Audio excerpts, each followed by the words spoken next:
இன்றைக்கி என்ன வீடியோ பார்க்க போகிறோம் அப்படின்னா star activity of restriction enzyme பற்றி தான் பார்க்க போகிறோம். இதை வந்து நம்ம ஆஃப் டார்கெட் ஆக்டிவிட்டி அப்படின்னு சொல்லலாம். ஓகேவா?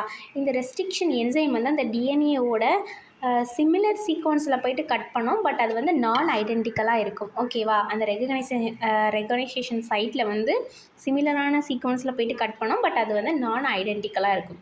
ஓகே, ஏன் இது நடக்குது? What are the reason to இந்த ஸ்டார் ஆக்டிவிட்டி எதுக்காக நடக்குது அப்படின்னா, that reason high enzyme concentration, அதிகமாக என்சைம் வந்து கொடுக்கறதுனால வந்து இந்த ஸ்டார் ஆக்டிவிட்டி நடக்கும். தென் ப்ரோலாங்டு இன்குபேஷன் டைம் ரொம்ப டியூரேஷன் வந்து அதிகமாக இருக்கும்போதும் இது வந்து ஆஃப் டார்கெட் கிளீவேஜ் வந்து அதிகப்படுத்தி விட்டுரும், இன்க்ரீஸ் பண்ணிடும். ஓகேவா? அதுக்கப்புறம் ஆல்டர்ட் பிஹெச், அதிகமாக பிஹெச் வந்து கரெக்டாக கொடுக்காம அதிகமாகவோ இல்லை கம்மியாகவோ கொடுக்கும் போதும் இது வந்து ஸ்டார் ஆக்டிவிட்டியை இன்டியூஸ் பண்ணி விட்டுரும். நெக்ஸ்ட்டு ப்ரெசன்ஸ் ஆஃப் ஆர்கானிக் சால்வெண்ட்டில் என்னதெல்லாம்? கிளிசரால், அதுக்கப்புறம் டிஎம்எஸ்ஓ. இந்த ஆர்கானிக் சால்வெண்ட் வந்து அதிகமாக ப்ரெசென்ட் ஆகிருக்கும் போது அதுவும் ஸ்டார் ஆக்டிவிட்டியை வந்து அதிகப்படுத்தி விட்டுரும். Okay, then low ionic strength,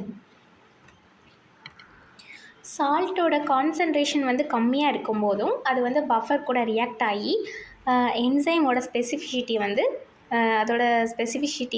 வந்து ரெடியூஸ் பண்ணி விட்ருது. தென் லாஸ்ட் வந்து டைவேலண்ட் கேட்டையான். சில டைவேலண்ட் கேட்டையான்ஸ், அதாவது மெக்னீஷியம் அண்ட் மேங்கனீஸ், இந்த ரெண்டுமே வந்து ஸ்டார் ஆக்டிவிட்டியை வந்து இன்டியூஸ் பண்ணி விட்டுரும். ஓகே, இப்போ எக்ஸாம்பிள் பார்க்கலாம். இப்போ EcoR1 வந்து கரெக்டாக எதை போயிட்டு ரெகனைஸ் பண்ணும் அப்படின்னா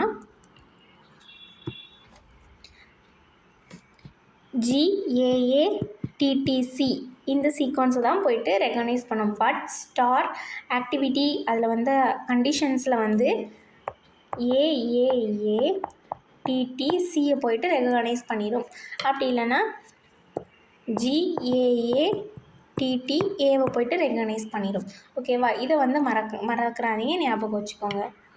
தென் இப்போ வந்து BAMH1 இது வந்து நார்மலாக எந்த சீக்வன்ஸை போயிட்டு ரெகனைஸ் பண்ணும் அப்படின்னா GGATCC இந்த சீக்வன்ஸை தான் போயிட்டு ரெகனைஸ் பண்ணும். ஓகேவா? பட் இந்த ஸ்டார் ஆக்டிவிட்டி இன்டியூஸ் ஆகிட்டு அப்படின்னா NGATCC இதை போயிட்டு இன்டியூஸ் பண்ணி விட்டுரும். ஓகேவா? ஓகே, இப்போ இந்த ஸ்டார் ஆக்டிவிட்டியை வந்து எப்படி நம்ம மினிமைஸ் பண்ணலாம் அப்படிங்கிறத பார்க்கலாம். ஃபஸ்ட்டு வந்து optimal pH and buffer ionic ஸ்ட்ரென்த்தை வந்து கொடுக்கணும். அதிகமாக கொடுக்கக்கூடாது. ஓகேவா? எந்த அளவுக்கு கொடுக்கணுமோ அதை மட்டும்தான் கொடுக்கணும்.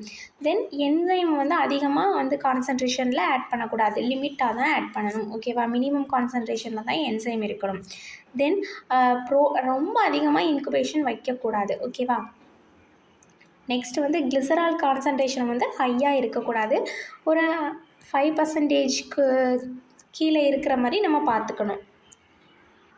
தென் வந்து ஹை ஃபிடிலிட்டி என்சைமை வந்து யூஸ் பண்ணணும். அது வந்து ஸ்டார் ஆக்டிவிட்டியை வந்து மினிமைஸ் பண்ணும். ஓகேவா? சில என்சைம்ஸ் வந்து ஸ்டார் ஆக்டிவிட்டியை வந்து மினிமைஸ் பண்ணுற மாதிரி டிசைன் பண்ணுவாங்க. அந்த என்சைமை வந்து நம்ம யூஸ் பண்ணலாம். தேங்க்ஸ் ஃபார் வாட்சிங். நம்ம வீடியோ பிடிச்சிருந்ததுன்னா லைக் அண்ட் கமெண்ட் பண்ணிக்கோங்க. நெக்ஸ்ட் வீடியோவில் பார்க்கலாம்.